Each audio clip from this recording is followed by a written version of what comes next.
Good morning, students. Class 7th students. Today we will take I Want Something in a Case. The writer of this poem is Ellie Grieve. As I told you that the freedom is very important for everyone. Mr. Purcell owns a pet shop. There is constant noise of screeching and twittering. Screeching, crying, and twittering in the shop, but Mr. Purcell is happily unaware of it. He did not pay any attention towards the noise of the animals. One cold morning, a strange customer calls. Mr. Purcell did not believe in ghosts. Nevertheless, the man who bought the two dogs and his strange act immediately thereafter left him with a distinct sense of uncanny, strange, as though behind his departed customer there had lingered stayed the musty means foul smell of an abandoned, not occupied, या deserted, haunted, where ghosts are said to live. Now, in this paragraph, it has been described the owner of the shop, Mr. Purcell, did not believe in ghosts, but one day a person came there and he bought two dogs, and his act was very strange.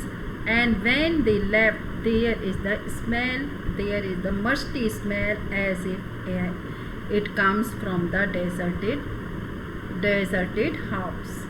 Mr. Purcell was a small, fussy man, red cheeks and a tight melon stomach. Do underline, because fussy,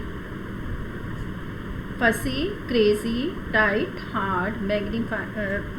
Mr. Purcell's appearance has been described that he was a small, fussy man and he had red cheeks and tight melon stomach. His stomach looked like melon. Large glasses magnified, enlarged his eyes so as to give him the appearance of a wise and genial owl, humble, and his eyes looks like an owl. He owned a pet shop. Do underline, pet shop, and he sold cats, dogs, monkeys, and he also had fish food and the bird seed, prescribed remedies for ailing means ill, canaries, songbirds, and displayed on the shelves long rows of ornate, decorated, and gilded, decorated, golden cages. He not only sold cats, dogs, monkeys, he also kept fish food and bird seed, and he also had remedies for sick canaries, birds, and he also displayed good cage, that is decorated cages. He considered himself something of a professional man, and he thinks that he was a professional man. A constant stir of movement pervaded his shop, and there was a continuous stir of movement prevailed, spread his shop, whispered twitters, sly means secret, rustling, hard sound, squeals, short cries, cheeps means chirping, and sudden quakes. All these types of sounds come from his shop. Small feet scampered in frantic circles, frightened, bewildered, blindly seeking across the shelf. Pulsed this endless flicker of life, but the customer who came in said, "Aren't they cute?" He said, "The who came there, that these are cute. Look at that little case. They are sweet." And Mr. Purcell himself would smile and briskly rub his hands and emphatically shake his hand. And now Mr. Purcell shook hand with them. Each morning when the routine of opening his shop was completed, it was the proprietor's custom to perch. Perch means sit on a high stool. After completing the routine work, he sat on a high stool behind the counter, unfold his morning paper, and he also opened the newspaper.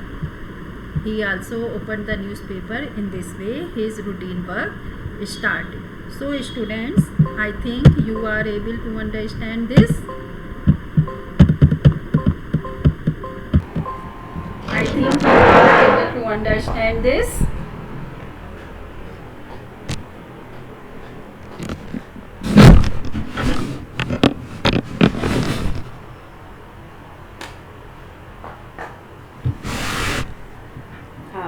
To perch on a high stool behind the encounter, unfold his morning paper and digest the day's news. Whatever the news is, he read them very carefully. As he read, he would smirk, frown reflectively, purse his lips, knowingly lift his eyebrows, nod in grave, nod means bad, grave means serious, agreement. And whatever the news, he also gave the impression such like sometimes he became angry, sometimes he pulled his lips, sometimes the movement of eyebrows. He read everything, even advice to the loved one and the detailed column of advertisement. And it is his habit to read everything, whatever in the newspaper, even the advertisement. So students, I think you are able to understand this. A very interesting story. Thank you, students.